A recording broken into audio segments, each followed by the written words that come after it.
oh boy, look who's late to the party. I was actually gonna make this video earlier, but since I didn't get home until like, let's see, 15 minutes ago, 20 minutes ago, something like that, I couldn't. So yeah, I guess here we go. This is gonna be basically a frame-by-frame analysis of Sebastian Vettel's, let's say, little moment during the Canadian Grand Prix, which caused all sorts of sadness for all sorts of people, me included. Gonna be real here. So yeah, we're currently approaching the first chicane. Uh, Hamilton, we got Hamilton right behind us, or let's say not right behind us, but he's pretty close. He's applying some pressure. It's not unbearably much, but it's yeah, he's close at least, and we're in the lead, and we're trying to keep that lead for obvious reasons. Um, Having said all of that, I do want you to actually just look at this. I want you to look at the situation and not think about all of that. I want you to not think about Hamilton being behind us. I don't want you to think about we're in the lead of the race, we have to keep the lead. Uh, think of this, for example, as if it were free practice on Friday. And we're doing a couple of long run laps, and our team just told us to push a little harder uh, so they could get some additional data or whatever. Just think of it like that. Okay? Okay. So, we approached this corner, and what we're about to get is, or we're currently braking and turning, which, you know, things you do. And there we go. We get a snap of oversteer. Now this is something this has happened to us in many laps before this one. This happened to us 10 laps earlier already, plenty of times throughout this race, or as we see it right now, free practice. Whenever we push on this very corner, the car gets very edgy. It's been visible before. 10 laps earlier when there was like an onboard of Vettel going through this exact corner complex, it was visible that the car was extremely on the edge throughout this entire complex. There is just something about that Ferrari on that particular day.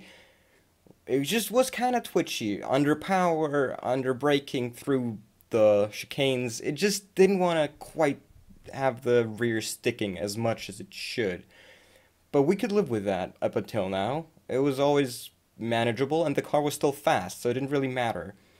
As we can see, we do have a car that we're about to lap, or just overtake, in front of us here. So we have some bad, dirty air in front of us. It's not horrible, of course, but since we're pushing right now, we don't really want it. So, there you go. Okay, so we get a snap of oversteer. That's nothing unusual.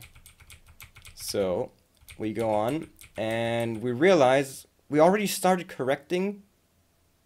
We already thought we had it corrected. Let me say it like that. We already thought we kind of had it managed, but then we get onto the curb on the inside here with the front wheel, and the car decides, nah, I still want to get the rear end loose, so it gives us another kind of shot of oversteer.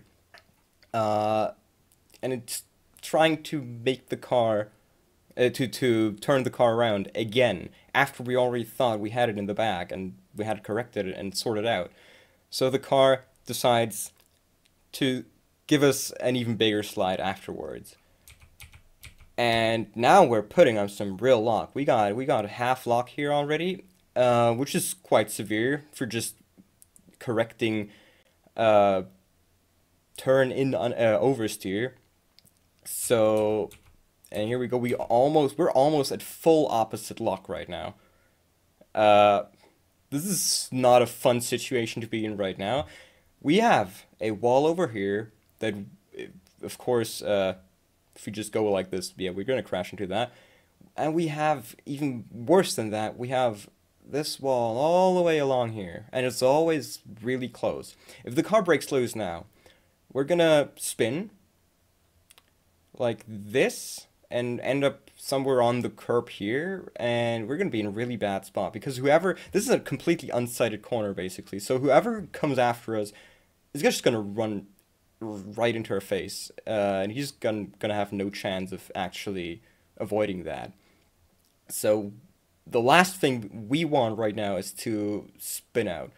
So we apply a lot of opposite lock to just keep the car somehow going the right direction at least. Not necessarily on track, not necessarily like super far away from the wall, just somehow in the right direction. So lots of opposite lock going in. And the car figures itself out. Okay, now we think, okay, we have to stay on the track somehow, right? Because this is grass. Grass is dirty. If we get our wheels dirty, we're gonna have a bad time, especially on a course that is as narrow as dangerous and fast as this one.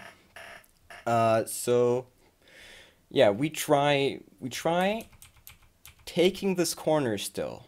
The rear end comes back to us. We can turn again, but these are the hard tires. These aren't really all that fresh. It's not like we just put them on and we can push hard on them. These are, they have some laps on them already. So, what do? We turn, and it doesn't really turn the way we want it to. It just understeers slightly. It's not bad understeer, but it is enough for us to realize, if I turn harder than this, then the rear end will go loose the other way. So we're gonna slide basically towards this wall again and just kind of slide sideways, skid down this runoff area sideways with our car. So we don't want to apply any more lock than this because we know the rear end is loose and unsettled, and if we apply any more lock, we're gonna spin again. So we just have to give up on this corner. We can't take it. It's gonna be impossible. We're either gonna spin, we're gonna have like two wheels on the grass here, and as soon as we apply any steering lock on with two wheels on the grass here and any kind of power, we're gonna spin again. Everything we do here is gonna lead to a spin no matter what, except if we just give up on the corner and just try to keep it maybe close, but no, give up on it and go off onto the grass. Just try and somehow make it across there without then ending up over here in the wall. Okay, so we got onto the grass, and now something completely obvious happens. We go across the curb. The curb is like a little tiny hill, or not hill, like it's a bump, right? So what does a car do when it goes over a bump, especially in F1 car? It makes a little jump. So we get a little tiny bit of air on the front axle, which means, of course, the car is incredibly unstable right now. So we cannot apply any sort of real steering lock on here without having the car spin backwards, either into the wall here or just right into the path of whoever comes after us. And again, they're gonna crash into us. We're gonna possibly either cause a safety car or even a red flag if we end up in this wall. Of course, besides ending our own race, or again, as we are thinking of the scenario of this being free practice. So we can't apply a lot of lock here.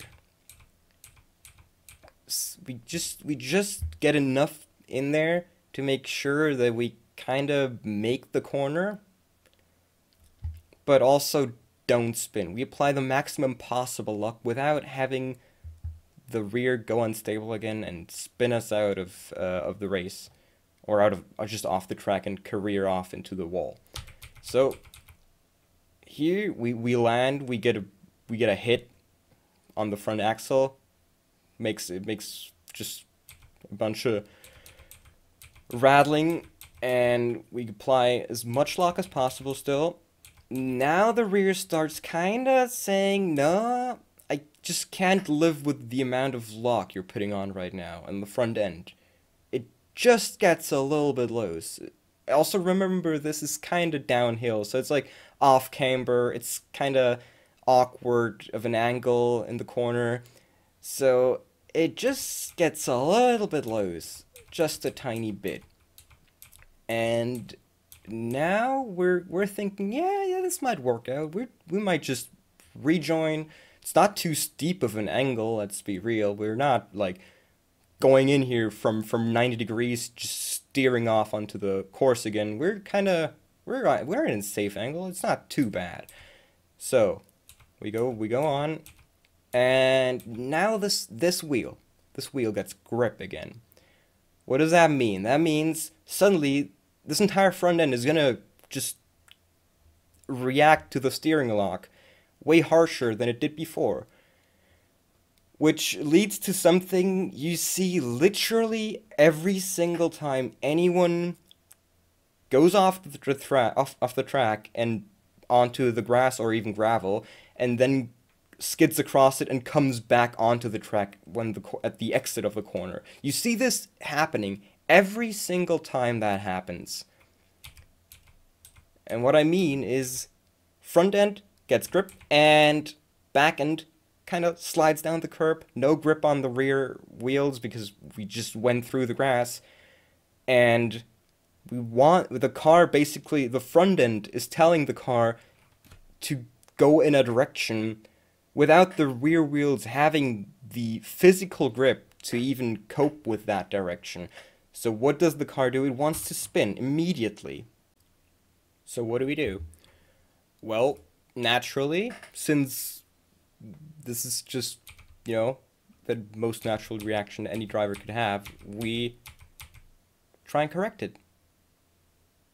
We try to countersteer the oversteer, and we don't really know how much the car is actually going to oversteer, because these are changing surfaces, right? We're going from grass to tarmac, normal racetrack. So, and we're going across the curb on the rear as well, not to forget that. At least one of our wheels is at the rear, so we have absolutely no clue how the rear end of the car is going to react to if we don't apply enough opposite lock. Because, as I said, we have 3 different surfaces we're going across right now, with the front end having loads of grip and the rear having basically none to at least a little bit of grip. It's just impossible to tell. So we go ahead, apply a lot of opposite lock to keep it from being anything stupid. And since this is what comes next is kind of in the nature of these modern gigantic Formula 1 cars, not so much because they're wide, but because they're so long. It means that whenever they get oversteer and they correct it, the car just veers off way further than it used to back in the day when the cars were much shorter and the slides were much more controllable and they just slid under power. But if this were like an older, shorter car, early 2000s, for example, this wouldn't have even gotten us anywhere near the wall. This would have we would have done a little correction and done a little controlled slide and went off and would have gone on to have a merry day.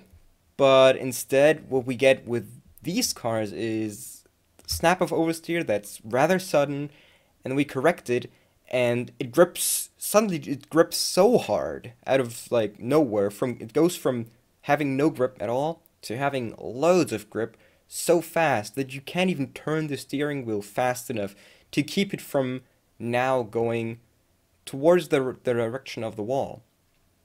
Because right here, the slide is basically almost stopped. Right here, the slide is already stopped, and you can see we're nowhere near ending our correction of this slide. We're still having a lot of opposite lock applied, uh, just because before we didn't know how much we needed, and now that the car has sorted itself out so fast, and we simply didn't think it would sort itself out so fast, uh, we're kind of steering off into the distance here. It's similar to what happened in the first corner incident involving Kvyat and the two McLarens at China this year too, where he got a snap of oversteer, he corrected it, and again, as the cars just do with them being so long, it just takes you way off your original line. The cars are so massive.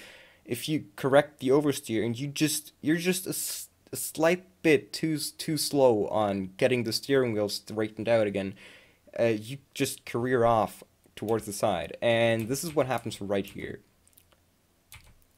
Now, we try to play slowly throttle again because we think, okay, everything's stable again. We can try and just a little bit, a tad bit of throttle again. But it doesn't quite work. It doesn't, we apply just a bit too much reactive lock again to the other side, so the car, which is already, as I said, generally not that stable, just wants to get a little bit loose again. So we can't really apply this much lock yet. We realize this. We don't really get any oversteer anymore, but we realize, oh no, we can't apply this much lock, because if we do, we're gonna, again, get a lot of oversteer out of it, and then we're gonna end up in the other wall, over here. So, not too much lock, a little bit of power, a little bit of lock, and we'll get this sorted out no problem.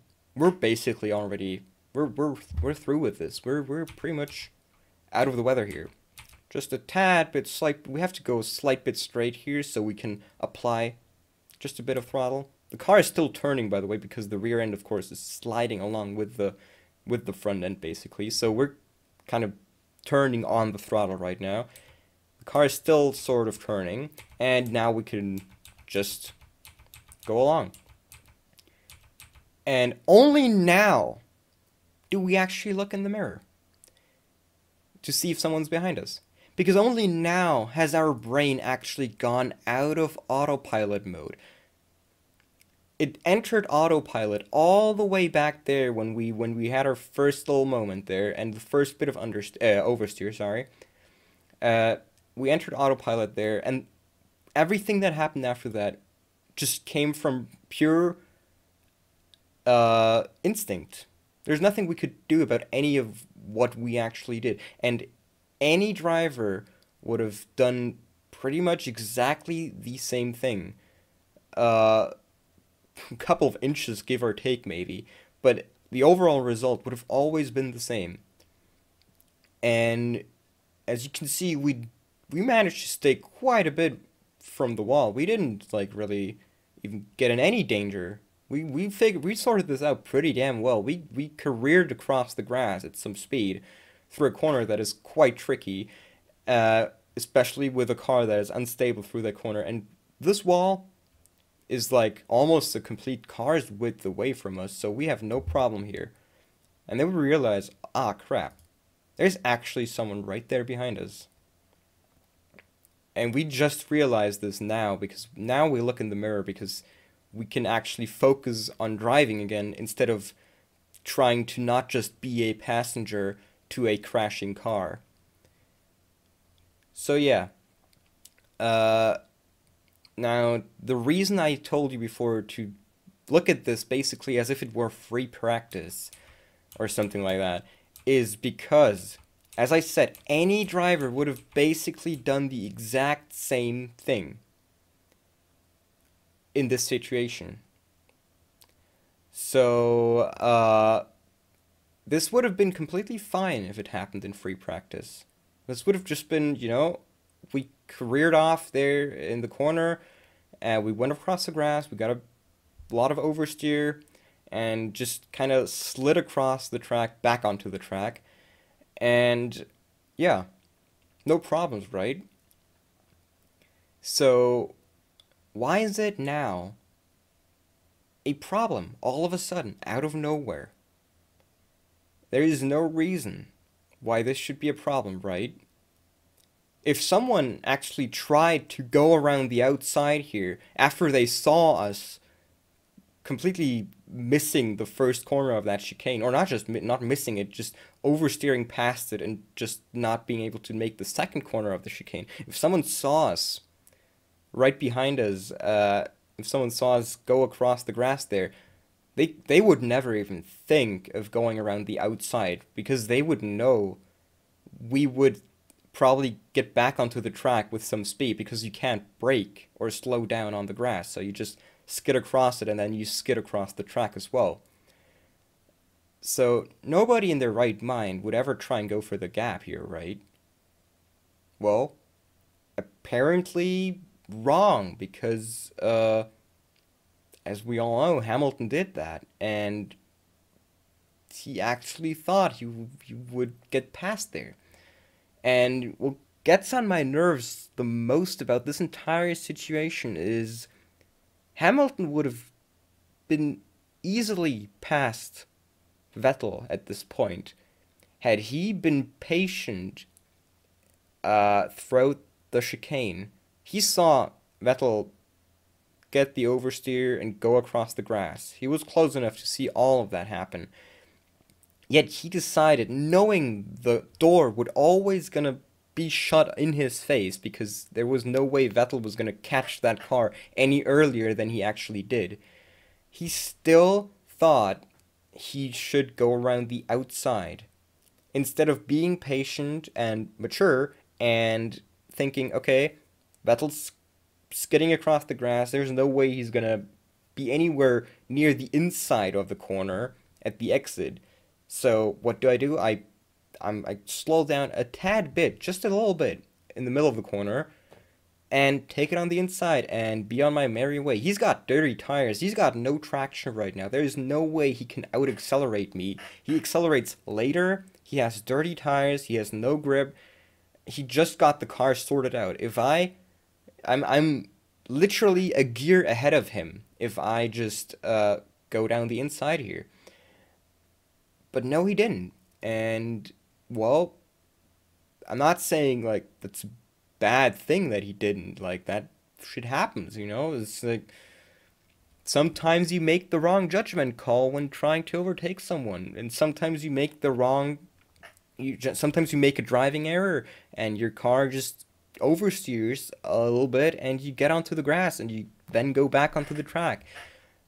But the bad thing was those two things perfectly met right in this instance. And what's really getting on my nerves with this is this would have been a completely safe situation had Hamilton not been this aggressive towards trying to squeeze himself between this closing door and the wall, knowing that he was never going to get past there. So he made the bad judgment call. Vettel somehow managed to avoid an accident, and Vettel is the one who gets the penalty. I'm not saying Hamilton should have gotten the penalty. I'm saying nobody should have ever even thought about giving anyone here a penalty. Hamilton made a normal mistake while trying to overtake. Vettel made a normal mistake while pushing hard under pressure with relatively old tires, or not old tires, just, hot tires, whatever. He just didn't have good grip throughout that corner complex, throughout the entire race. And there is no reason whatsoever why anyone should be punished for anything here. He didn't close the gap on Hamilton on purpose. He tried to keep the car out of the wall and far away from the wall as well. so he would avoid causing an accident, ending his own race, ending Hamilton's race quite possibly, and just giving everyone a bad time. He avoided all of that, and apparently that's just not what you do, according to the FIA. And it's kind of funny if you think about it, but also quite sad. I'm gonna be real here. Especially since, again, as I said, he didn't look into the mirror until everything already happened. Because all of his mind was just focused on autopilot, on keeping the car on the track, or not on the track, getting the car back on track without then hitting a wall or spinning afterwards. And yeah. And since it's just such a great example, I just have to bring up Hamilton versus Ricciardo in Monaco 2016, right? Like, I just have to. We have rain in that race.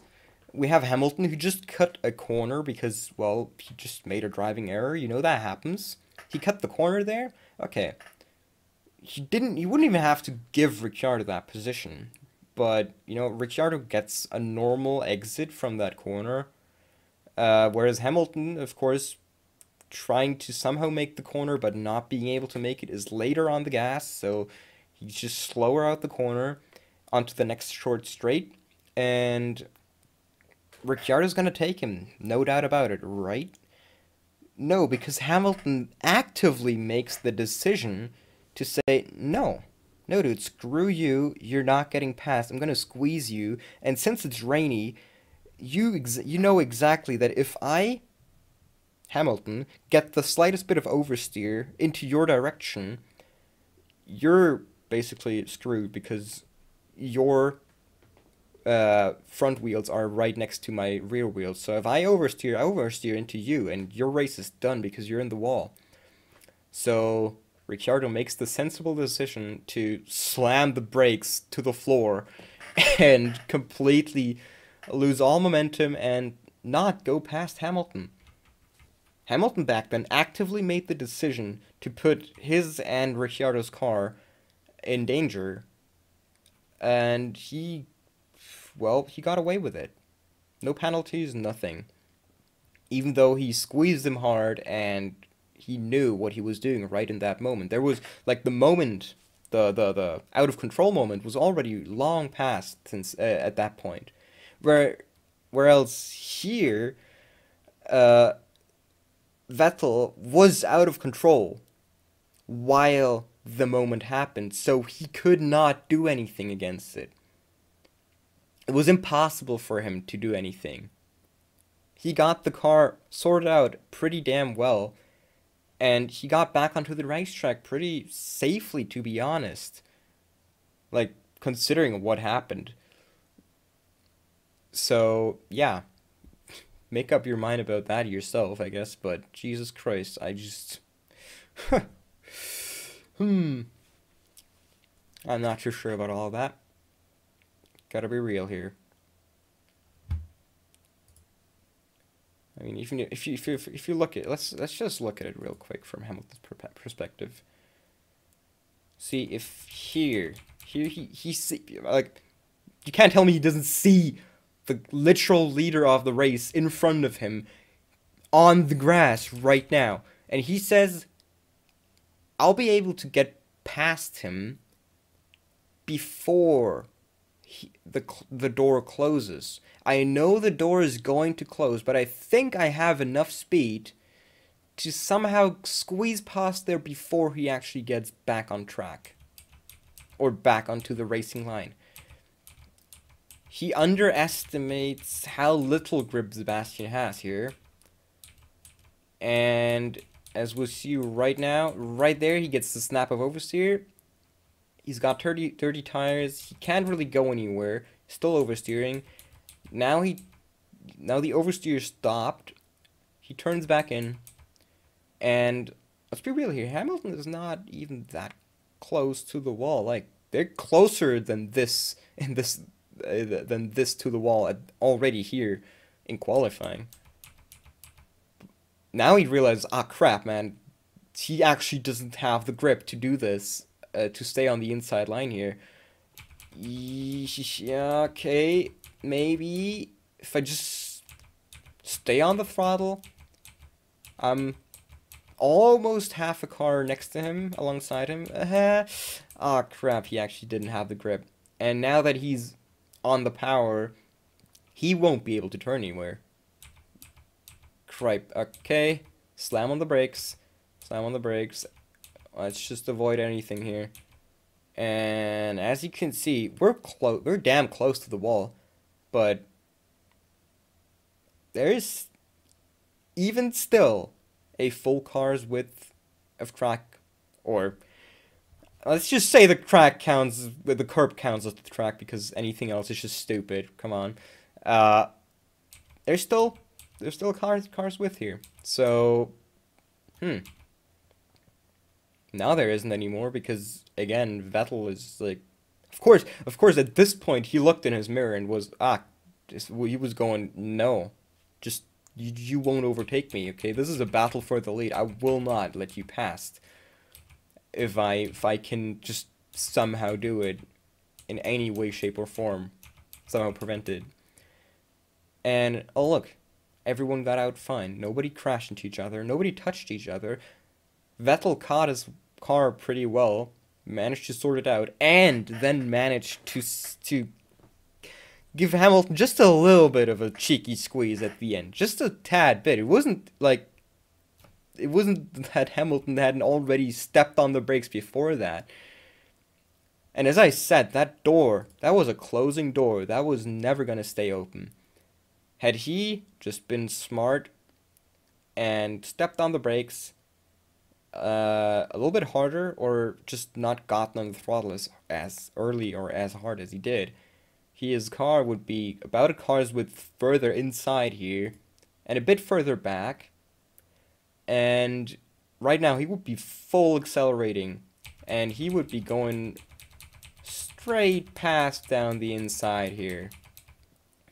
And he'd already be past him at this point. Probably be a full car's length ahead of him already, just due to Vettel's insane traction issues he's having right here with the dirty tires and everything. So yeah, basically what I'm saying is, Vettel obviously made a driving error, but that's not against the rules. Hamilton obviously made an error in judgment with his overtaking attempt. That's not against the rules. Combined, they make for quite a spectacular moment, which, again, is nothing illegal as far as I'm concerned, or as far as I know. And they also never even touched, which, again, even if they touched, I don't think that's illegal in, like, the very first place, as long as nothing happens to the car. And they both got away with it. They both made their errors, and they both managed to sort themselves out. Hamilton reacted really well to step on the brakes the way he did. Vettel reacted really well to keep the car in check the way he did. And I'll be honest, I thought when I saw it, man, this was a great moment. But then, immediately afterwards, I thought, yeah, but if they punish this is going to be the worst thing to ever happen. And boy, oh boy, was it the worst thing to happen. Holy Jesus. Well, that's about it for me, I guess. This is gonna be way too freaking long. I apologize for ranting off so hard on this, but I'm just trying to make a point here, I guess, or just trying to explain what happened. Also, sorry for the creaky chair. I should get this oiled. Sorry for, I don't know, bad audio quality, whatever. Should be even that bad. Come on, my mic should be good enough. And who knows? Maybe I'll do more talking on this channel after all. Well, then I guess thank you for watching, and see you next time.